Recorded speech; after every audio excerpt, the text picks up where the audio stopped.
BizQuik podcast hits on the struggles and advantages of being an entrepreneur. It's for anyone who's made the commitment to burn the boats and not look back. Are you a busy entrepreneur or small business owner trying to do it all? Then this podcast is for you. Corey and Julie will take you through the details of building a strong business. Hit the subscribe button and gear up for another episode of BizQuik Podcast.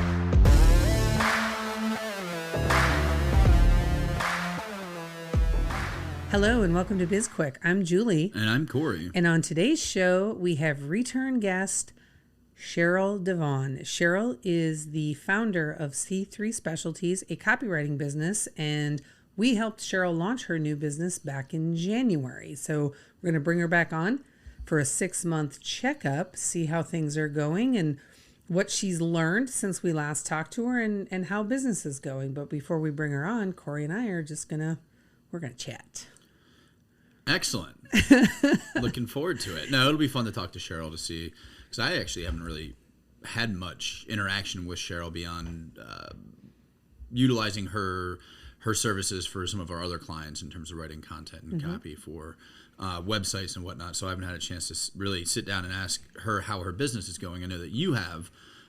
You speak to her on a more regular basis. So. Yes. She sends me voice messages regularly. Yes.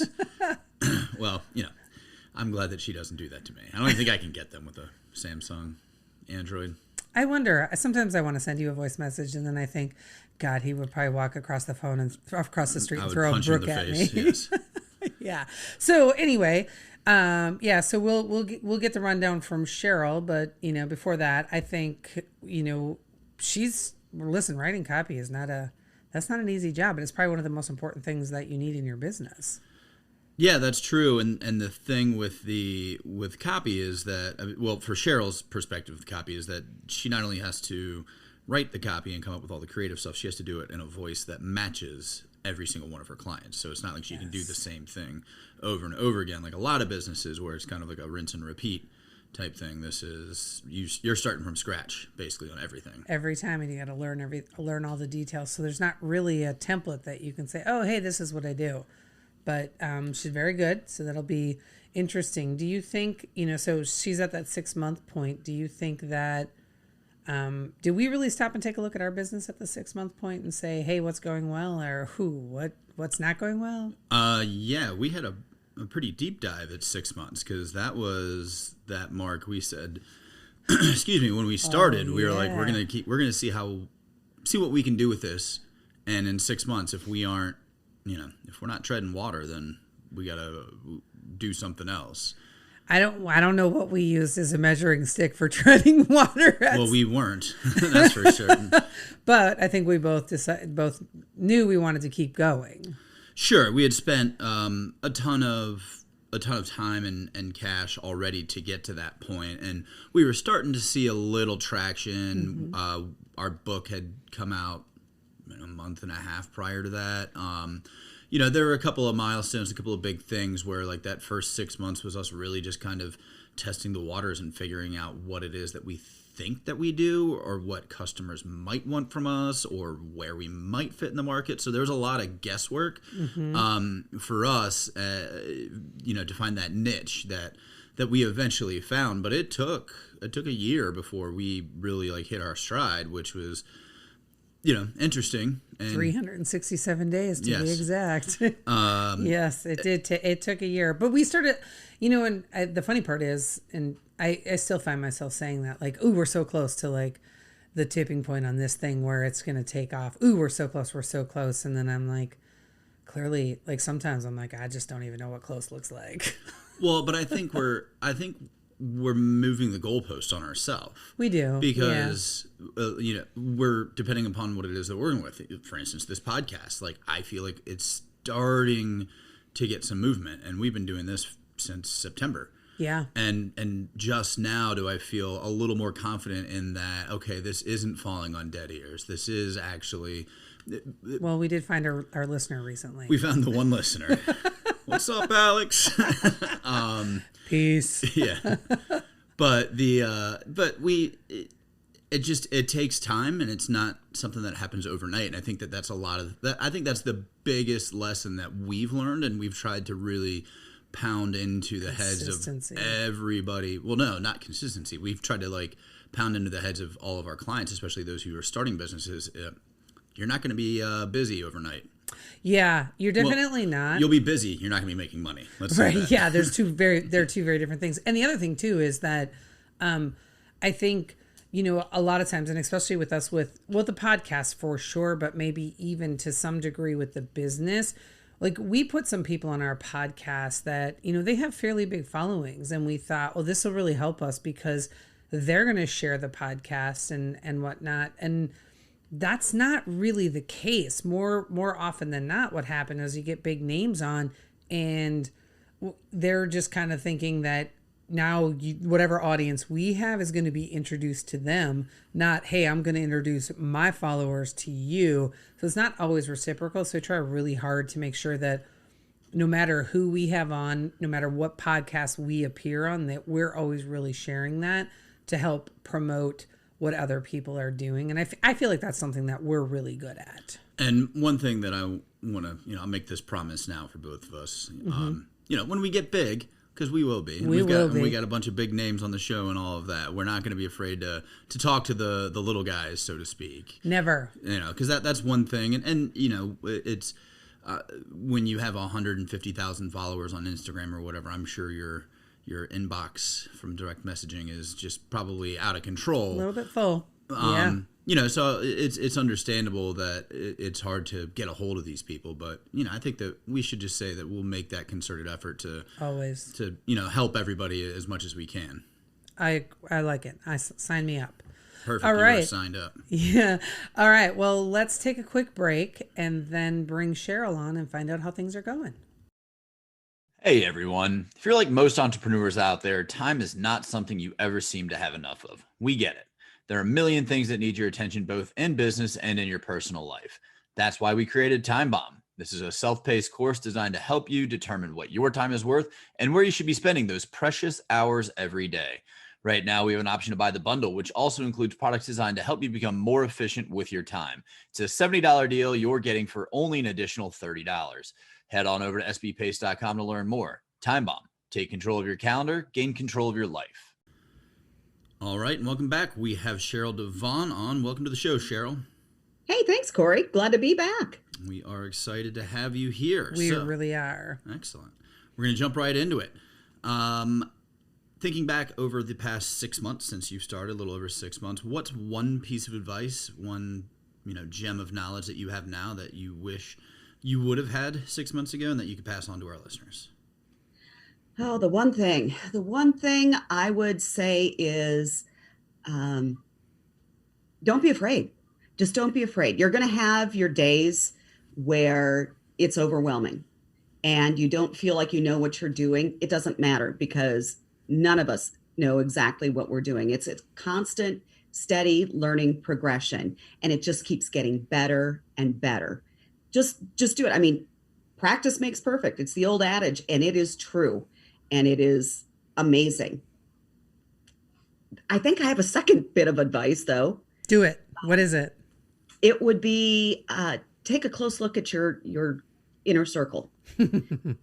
is what I would say, because there were so many people that I had that I thought were my supporters and my cheerleaders that were not, and they were holding me back. And since then I've gone ahead and I've upped my game, and I'm not afraid to talk to people I thought were way out of my league. They were in the same place I was 6 months ago at one point in their life, and they are so ready to go ahead and teach you things and to build you up. And in turn, you can teach other people and help them. And it's amazing. It's the greatest life-changing thing I have ever done. I love that. That's such great advice. And I know that, I'm sure that you've heard me say this before because we talk a lot. And I just love this saying that somebody said to me, just because somebody's in your circle doesn't mean they're in your corner. 100%. And it is so true. And you've got to up level your network when you are up leveling your business. Otherwise, you're not going anywhere. You're really not.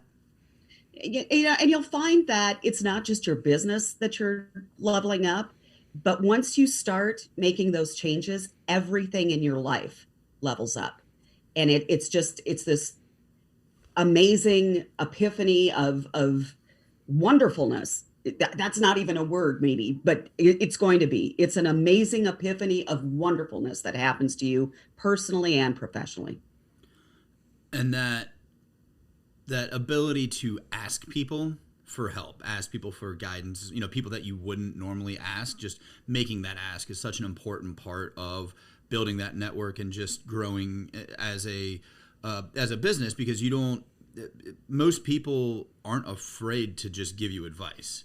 Like if you're just looking for some words, or, hey, can I borrow 15 minutes of your time to ask you a question? Most people won't scoff at that idea. Will you come help me move a couch this Saturday?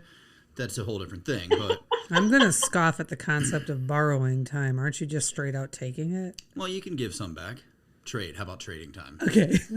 Trading time. That's a good thing. But I think what a lot of people forget is people get into that fear factor that asking somebody for advice is an imposition.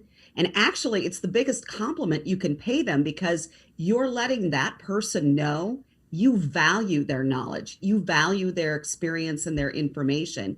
And it's a gift to them to be able to, give that back to you. So that's so interesting, because I think what holds people back from asking for advice is not the, and I could be really wrong on this. You've given me something else to think about here, but I think people don't ask for advice because they don't want people to know that they're unsure or that they're unclear on something, and not that they want to impose on someone else, because I feel like people will impose on you every chance you get. That's why boundaries are so important, right? Because people will just stomp on your boundaries. They don't give a shit.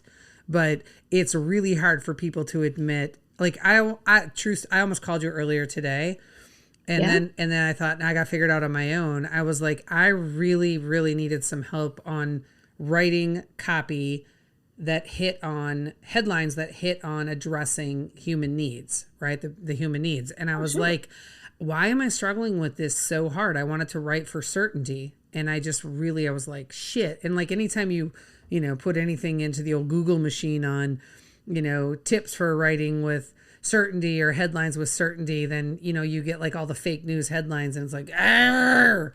But, I think I figured it out. But I was like, it wasn't that I didn't want to, it was neither that I didn't want to impose on you or that I didn't want to admit I didn't know. It was that I really wanted to see if I could figure it out first on my own. We'll see if I did or not. We'll know shortly. But and if you don't, I mean, it's not hard to find me, and I'm happy to help. That's kind of what I'm doing. I try to put out as much valuable information as I can to anybody, just for free. I put it out there. Tips that they can use in their copywriting, in their headlines, whatever that they're trying to get with their business. And I like to give that. But I also know that when I give that, there's going to be people that still can't quite, get that rolling, get it specific and get it to work, or they just don't have the time, or they don't like it. And so, I try to do as much of a service as I can, just out for the masses. And then I'm here if you need me. Yeah, perfect. And kind of more of what I was referencing, though, is just asking for instance, like on our podcast, like we're trying to get some big names on there. Not that Sheral DeVaughn isn't a big name, let me tell you. Yeah. But some more people who are in the limelight more so than we are, and we're going back and forth. We're like, well, what does it hurt to ask? The worst they can ever do is say no. Well, the worst thing they can do is just not respond, and then they could possibly say no, or, who knows, you might be able to get a yes in there. Yeah. It's always worth that yes. It's always worth the yes. Just ask. Mm-hmm. I got a yes, but not right now from Tim Oh, excellent. I think you are winning now. Yeah, so I was pretty excited about that. We, reached out. We reached out to a bunch of people, and I actually, of the what did we reach out to, like 20 people? Of the 20 big names we reached out to, 2 of them responded, and both of them said yes, but not right now, in the fall. So, A yes is a yes. Take it as a victory all the way around. That's fantastic. I love watching you guys succeed and grow. Well, we love watching you succeed and grow. So now it's just a big love fest. It is. I just feel like, big old virtual group hug. Corey, come in. Give me some love here. Give me some love. That's not happening. Let's move on to the next topic. Let's talk about what it's like to work with us. Yeah. Well, no, let's talk about what your first 6 months has been like and what's going on in your life right now, business-wise. First 6 months has just been an absolute crazy, e-ticket roller coaster ride. Can I pause you really quick? I want to pause you, and I want to ask you, before you go any further, how many times in the last 6 months have you felt like quitting because it's been hard? Oh my gosh, almost every day. Okay. You have that moment. All right. You have that moment where you want to quit every single day. All right. So finish. You're on this big roller coaster ride. Yeah, you're on this big e-ticket roller coaster ride, and you're going to have those major highs when you're getting ready to just woo, because you've got your first client, you've got your first collaborations, you've got this person following you, you've managed to do this, and then you've got in those same days, literally on the same day that you're feeling those highs, you hit the bottom of that hill and you feel like quitting, because there is just so much to do, and it is so hard, and there's things that you're sacrificing, and you don't even know what you don't know. You're constantly trying to learn and improve and make yourself better, and you want to quit. And there have been times I looked at my husband and I said, I am quitting. I'm just done. And then you get up the next morning and you just keep going. You just don't stop. You just don't quit. And I think that's the thing, that if you're going to be an entrepreneur, you have to have that in you, where you just don't quit. Right on. You just don't quit at all. How has business been, right? How you have been, like, you're close to 7 months now. I think we launched on your birthday. We did. It was the birthday of the business. Yes. Is what I call it now. So it is about 7 months. It's slow. I'm not going to lie. It's been slow, but it's been a slow build. It's still increasing, getting myself situated. You can't expect to have instant success. Nobody knows who you are. They don't know what you do, and they don't know why they need you. And so that the first 6 to 7 months has been getting myself out there with your help, networking with the right people, and learning, fine tuning everything, so that more and more people are starting to go, hey, wait a minute, what do you do? Why do you help me? And then you can start that conversation, and it's slowly building and it's growing. And I know one of the things that I was really excited about that I saw that you did was, so you joined Mike Fallett's Inner Circle, right? And I think that is, no, I could be wrong on this. So if I am, certainly call me on it. But I think that's the first networking group where, where you ventured out. You joined one that neither Corey or I are in, right? So we've been kind of guiding you and helping you through things. And this is like that big step where you're like, I'm going in this direction. I'm going to go hang out with these people, because there's a lot of like-minded people, and he's got writers and authors and all sorts of opportunity in that group. But it's also just a really great group of people. And so that was interesting to see, and exciting for us to see that you joined that group and are now have this own network that you're starting to build up really well. You've certainly got your own networks as outside of that, but this is the first one that's a big one that you've joined. It's a community that you've joined.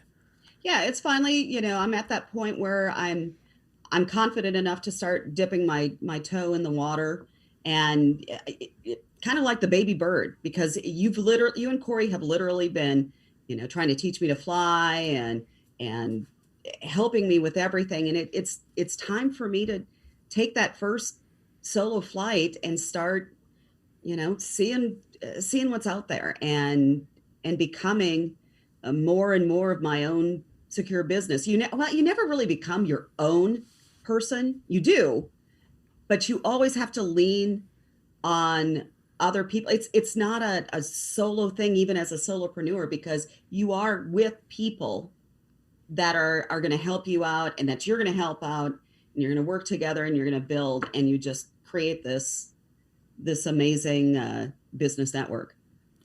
Is your business now what you thought it was going to be 7 months ago? Not even close. Interesting. Not even close. How's it different? I thought I was going to be, doing a lot of,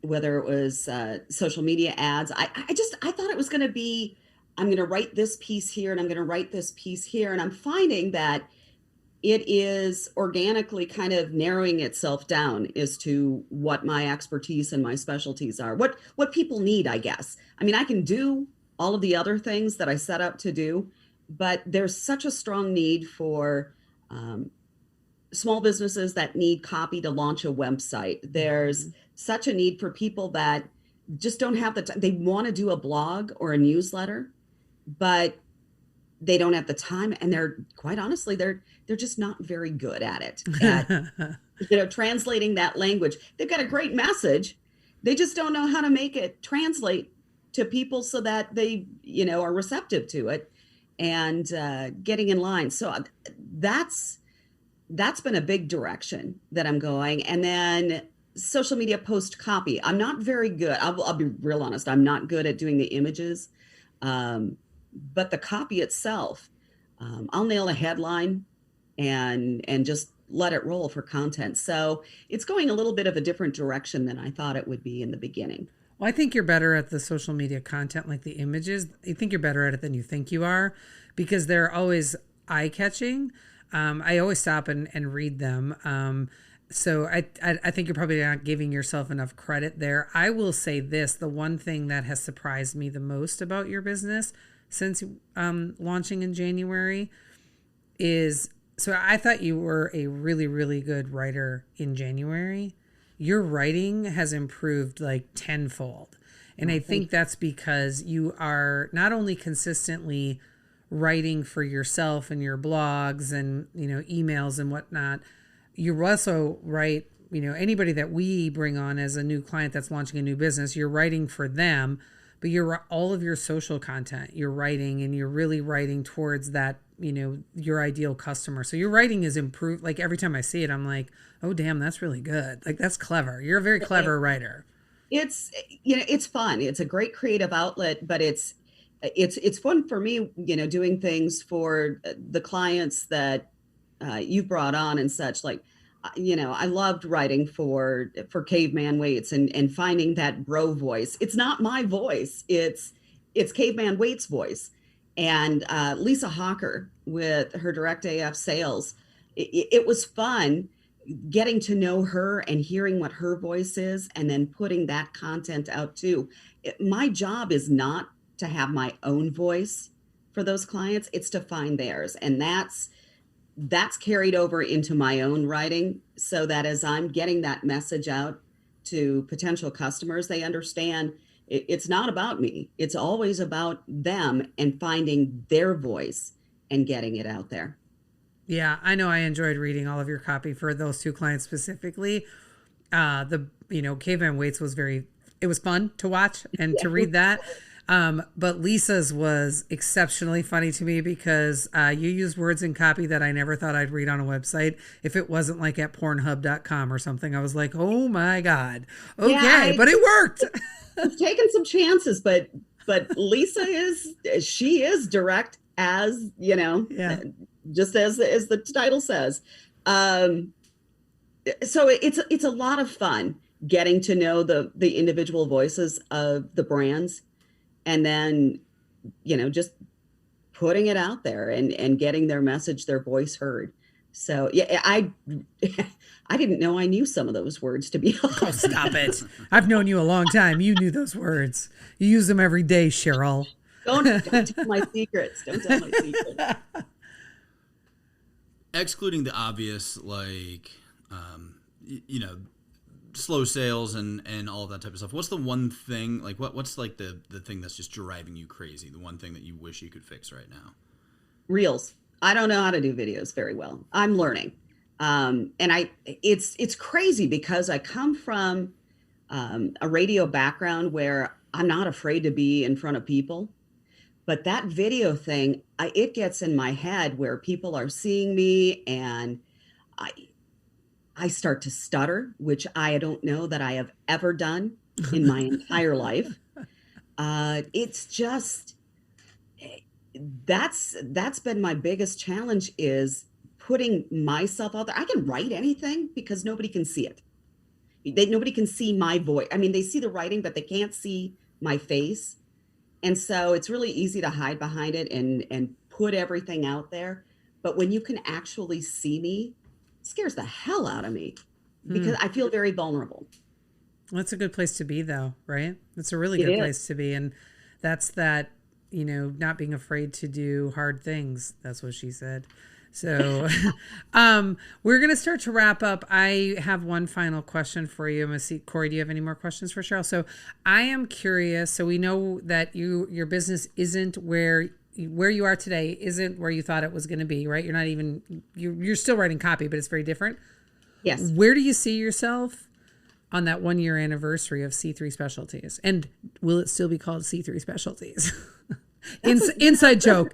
Question. You know, David Breyer thinks it should be different, but we'll talk about that as we go along. It might be different. I think the logo might be different, but where am I going to be? The writing is going to be even more fine-tuned, and I want to go ahead and supplement it. I think it's really important for business owners to be able to find their voice, not just with the writing. So I'm looking at launching a podcast to help small businesses get their voice across. So, you know, maybe I'll be having you guys on as a guest. But maybe about it. You'll be having us on twice, Sheral. I'll have you on 3 times and you will love it. So, you know, I've got some goals. I want to be, my goal is to at least have a winery or distillery that I write for, because, and it doesn't matter the size of it, because I do have that background in the wine and spirits industry as well. And I still have a huge passion for it. So I'd like to at least have one on board, and that I'm working toward that, helping a few more people out with their blogs and website launches. Actually, not a few more, a lot more. And then that podcast. I think it would be wonderful to get small businesses out there to find their voice, to really get up close and personal about who they are and their brand, and get that message out. I love it. Yeah. Well, thanks again, Sheral, and thanks to all of our listeners. And I didn't even give you a chance to tell people where they could find you, but they could find you at c3specialties.com. We'll drop all of that in the show notes. And, perfect. Yep. And if you want to work with us, make sure to reach out to us if you want to help. If you want our help launching your business. Yes. And you really should reach out to those guys, because they are the absolute best. Can't thank you guys enough. You're welcome. It was great working with you. Say that one more time for people in case they missed it. You were the best to work with. I don't know how I could have done this without the two of you. Which one of us was better?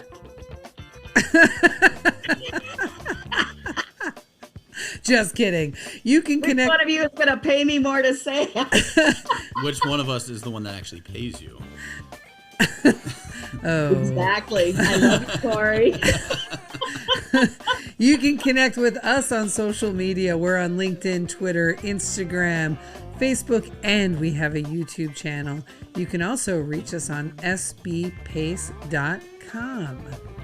Don't forget to subscribe to our podcast on whatever platform you use to listen to this podcast. Make sure to like us and give us a review. reach out to us about any topics that you might want to cover. And if you want to be a guest on the show, just head on over to sbpace.com. We've got a form out there. Fill it out. Connect with us. Hey, we have a book. It's a #1 bestseller on Amazon. Sheral told everyone it was a New York Times #1 bestseller. It's not, but it is on Amazon. It's called Seriously Now What? A Small Business Guide to Disaster Preparedness. It comes with a companion workbook.